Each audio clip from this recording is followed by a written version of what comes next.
Right, welcome to a special presentation where Gordon and I dissect these hieroglyphics that are known as my sheets.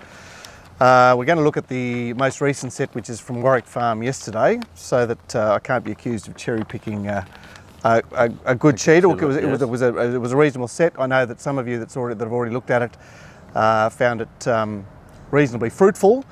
But what we really want to do is just explain what's going on with these notations. And yeah, it'll be up online, won't it? So I'd suggest print it out so you can look at it while we talk about it. So I will have an attachment that you can print out to look at while we're discussing this. So yesterday at Warwick Farm, at the top of the sheet you will see obviously a description of the course and the date.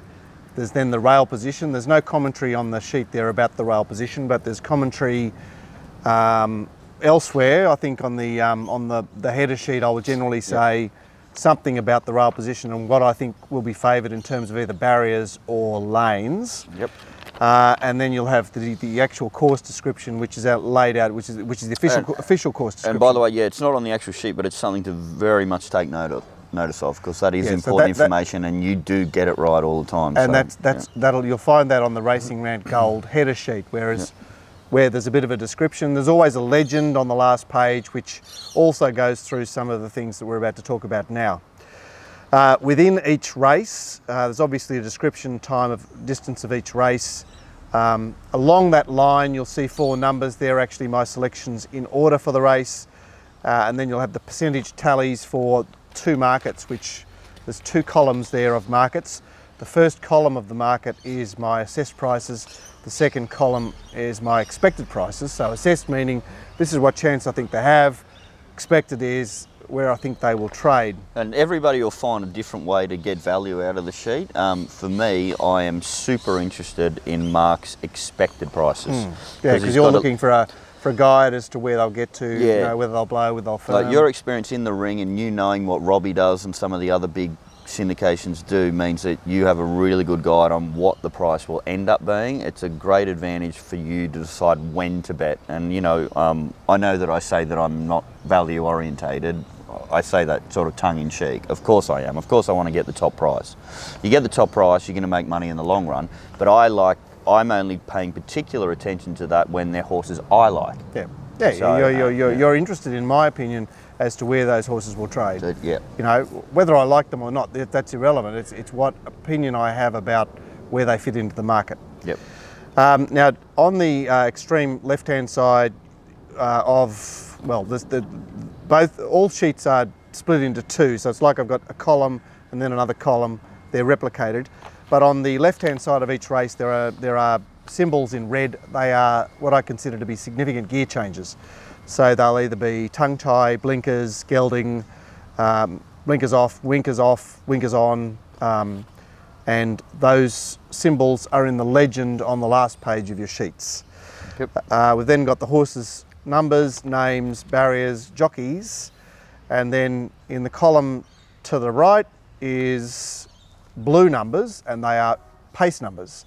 So they're numbers that I've ascertained from a horse's last 3 runs, which gives you an indication of where the horse is positioned early. So 16 is your maximum, that's a desperate leader, and if there's no number there, then I'm expecting the horse to be off the pace. And how do you handle first starters?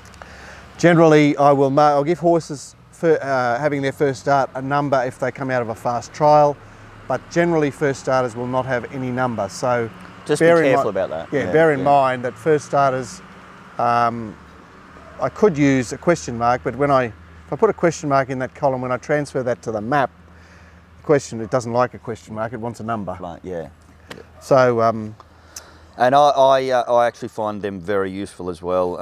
I actually prefer early pace ratings than actual maps. So it's different for different people. But, I think you look at those numbers and then on the sheet following the market, there is also always a grid where those early pace numbers are pushed into a configuration of some sort. And I do have to say, me personally, I don't use those. I use your early speed figures, but everybody's different. So. Yeah, but they are the early speed figures. I know they're categorised, I suppose. So I've mentioned that there are 2 columns of markets. Both of these markets generally set to 100% because obviously we're dealing with a probability of 1 as far as the race is concerned, and I think that the betting market, especially with the presence of Betfair, approaches 100% as well. If you take top odds a horse with all different corporates, you're getting close to 100%. Yeah, that's how it works out. At the right time. On the column following the expected market, you will occasionally see a number saying bet, which is a bet that I've actually had. So I've considered that that price was excessive in the early market, and I've placed that bet. So it's not, you know, you're welcome to consider it as a suggested bet or not. It's just an indication of, wow, I'm that confident about how I've priced this horse that I think that the early price is the maximum price. And they actually tend to perform very well. The only sort of small little problem is there, if you've backed them, then a lot of the time that price isn't available. Well, look, anymore, in the case of yesterday, there was a bet on lead choreographer, which I actually nominated as my best, which perhaps was an error, but we're getting, what are we getting? Oh, you're going to the movies? Oh, yeah, it's dinner. Oh. We're having dinner by ourselves, Gord. We're saying yes. Oh, we're going to have gourmet feast tonight then, eh? Anyway, there's a bet there on lead choreographer where I may have taken $3.60, I think, which was round about the best price it was on offer, but it was certainly finished up close to that price. There's a bet there in the last on Lead Me Astray, which obviously lost as well.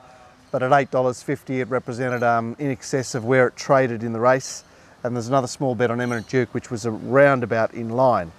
But what I'm saying about those is that they are horses that when I've seen the market, I've gone, oh wow, I think that's an excessive price. I'm going to have something on that. And as everybody out there would know, I pay particular attention to those that are a little bit shorter in the market. And then, like for me, for example, I was looking at race 1, which you'll be looking at on your sheet right now, and I had Improvise on top, but I wasn't sure about what price I should get involved at. Well, it ended up being a very easy decision, didn't it? Because you had 230 with 280 there, and it sort of made it easy for me to make the decision of what price to back it at. It ended up coming off and winning quite comfortably after another magnificent Huey Bowman ride. Yes, a last gasp, oh, Zott. Yes, but he was always going to get Where there. Is that winning post? Oh, here it is. Yes, no, he's very good at that, isn't he? Yeah, so let me talk about the market in race 1 there, where I've priced Improvise at 5 to 4 or $2.30, and I've priced Gordo and Pearla at $3.50.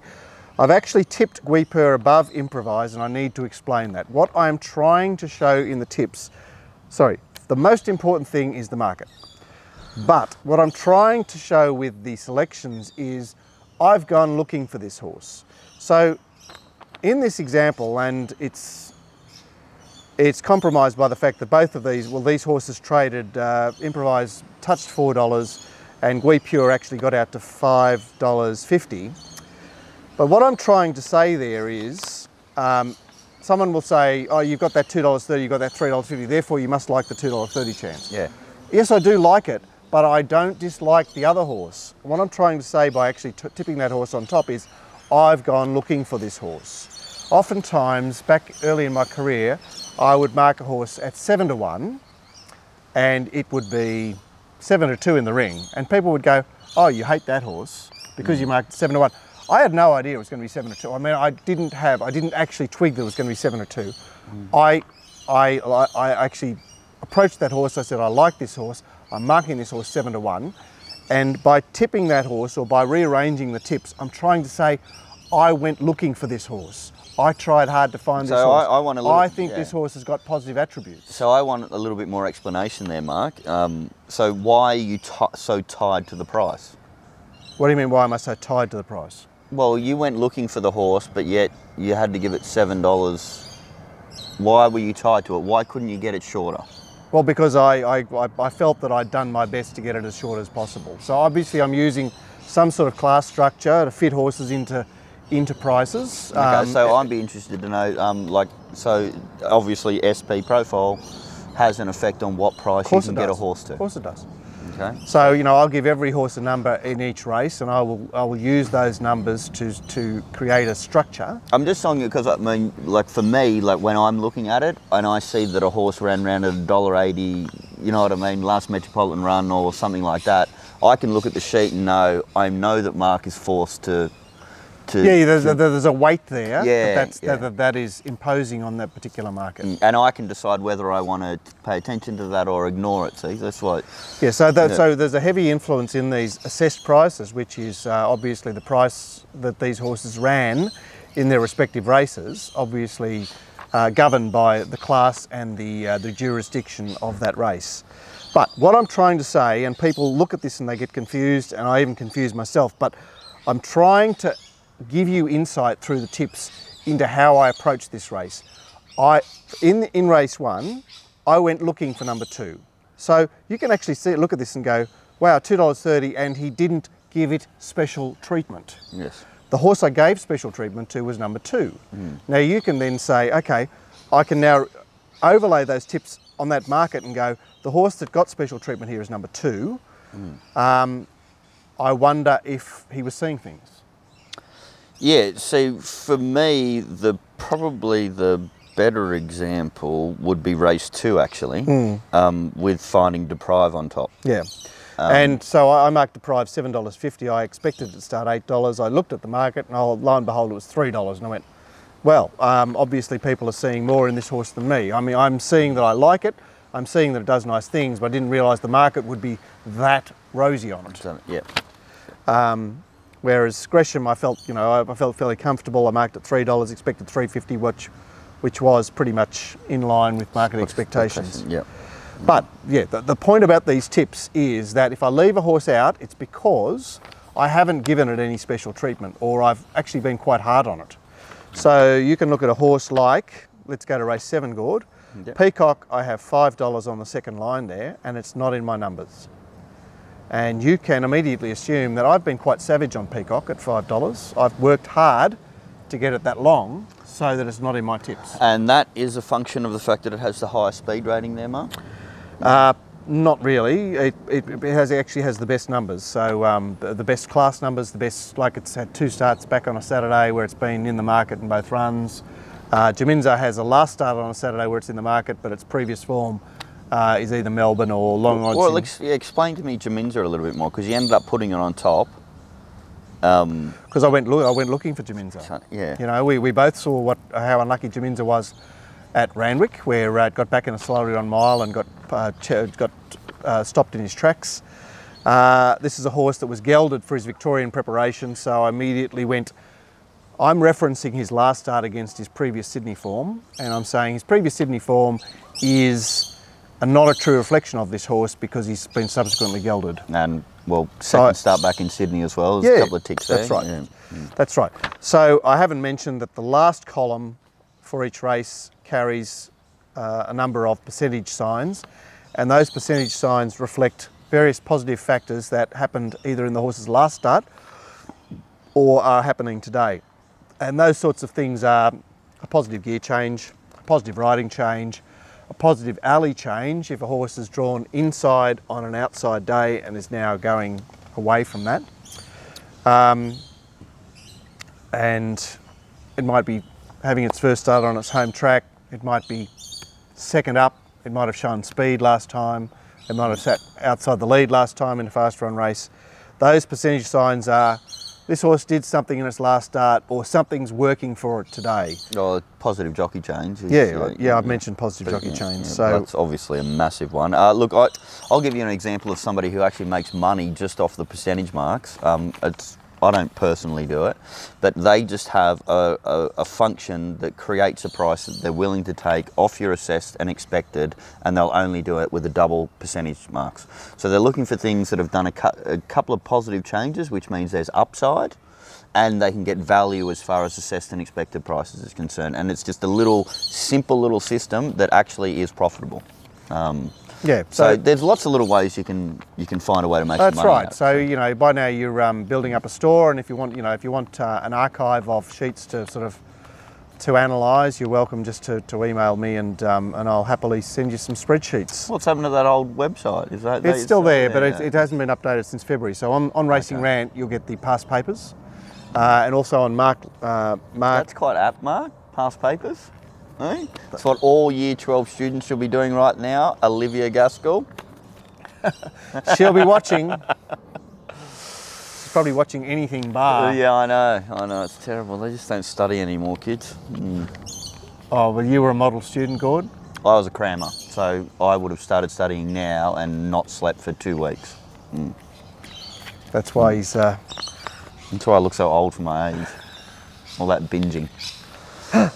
All right, so look, I obviously there are lots of ways to look at this particular setup, but I'm trying to give you a lot of information. Can I ask another question? Yeah, I know I'm interrupting all the time here because I sort of, have a really good idea, but obviously not as much as you do yourself. Number 2, philosophy. So you've assessed it at $2.90. Your expected is $6. How did you find this $2.90? Because it's a horse that had some very good numbers prior to its last start, where it drew gate 1 in the Tibby, and I immediately said, well, that horse, anything that drew inside in the Tibby had no chance. So it was like that was a positive. Unfortunately, I went looking for Canberra being a last start winner on the track with Bowman, and it had some really poor numbers, and I gave it so much. I pushed so hard to get it as short as $13, and it was only a little bit longer than that in the ring, that it came out as a top selection because I worked, I went looking for it so hard just to get it as short as $13. But I mean, once again, the tips are giving you insight into the way I've worked the race. The prices they remain the fundamental, they're the most important thing.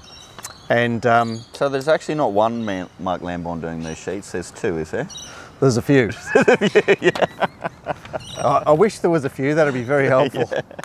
I need to clone myself, that's for sure. And if anybody has any questions, email Racing Rant, and Mark's super on top of actually describing everything he actually does, and volunteers his time so ridiculously. Right, and I like typing more than Gord as well. Yeah, that's true. I'll make a phone call. All right, that's the end of this little demo. And we'll do one with Glenn on his mounting yard mail. Yeah, if you can catch him, he's like Quicksilver.